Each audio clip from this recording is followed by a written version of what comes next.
Hello and welcome to State of the Union. I'm Stefan Grobe in Brussels. Guess who came for dinner this week?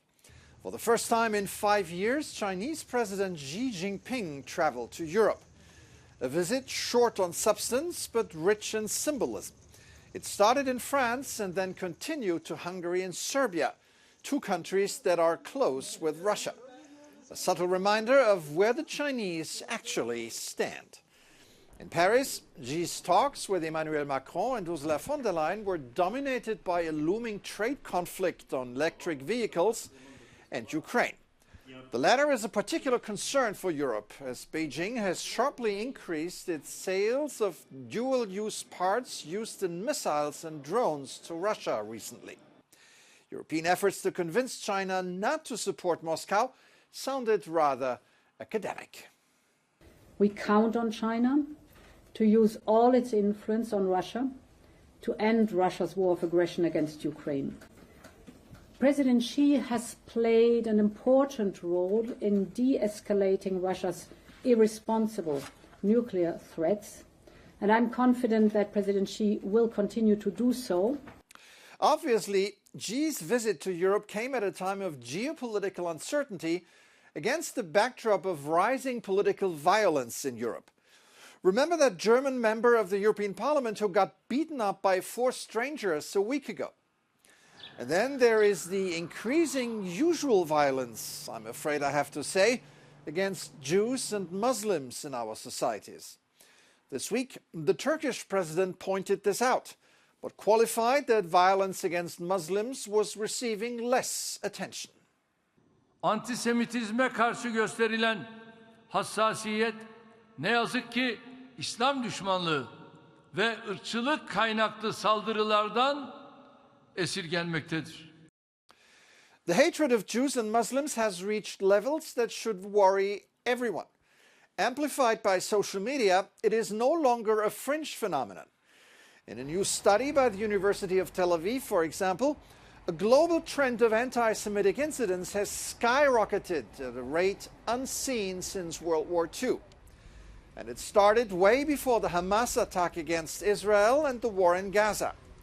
This makes it very hard for grassroots organizations that work for tolerance and understanding in Europe. Joining me now is Ilan Cohn, director of HIAS Europe, the European branch of one of the oldest refugee organizations in the world. Welcome to the program. Thank you very much for having me, Stefan. So let me first ask you about the spike of anti-Semitism in the world. How does that affect your work?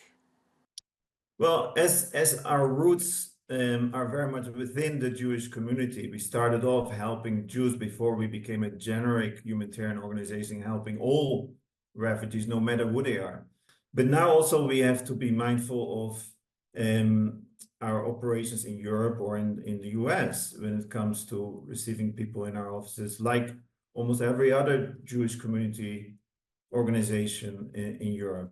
So HIAS has been promoting an interfaith dialogue through the EU-funded Neighbors project in several European cities, an attempt to bring Jews and Muslims together. Is this easier on a community level than in a national or international debate? Sure. At the community level, I think it is somewhat more easy. For one reason, because it's less high profile. And what we've seen indeed is that by initiating those coalitions in 8 cities around Europe within the context of this Neighbors project, we really created an infrastructure of trust, of relationships, of friendships between Jewish communities and their migrant neighbors. And thereby, when there's a crisis, at least there's an infrastructure to deal with those tensions. What feedback are you getting? Following the October 7th attack, I think there was a lot of concern within the consortium of the project that we wouldn't be able to continue the investments in coalition building, the investments in visiting each other's synagogues and opening up. We were afraid that would all come to an end. Au contraire, what we saw is that exactly the friendships and the relationship that were created through the project during the first 2 years of the project really helped to sustain the process. HIAS was originally founded in 1881 as Hebrew Immigrant Aid Society that provided humanitarian assistance to Jewish refugees to the United States. Today in Europe, your focus is to help Ukrainian refugees in Eastern Europe. Tell us about your current experience. What are you seeing? So we have around Europe, we have 17 Jewish communities that support over 1,100 Ukrainian refugees. And to sustain that interest, to sustain that mobilization after 2 years becomes a real challenge. All right, Ilan Cohn there, Director of HIAS Europe. Thank you so much for your insights today. Thank you, Stefan, for having me. To close, I'd like to go back to Xi Jinping's trip to Hungary. In Budapest, he missed an opportunity to pay a visit to a unique Budapest bar, the For Sale pub.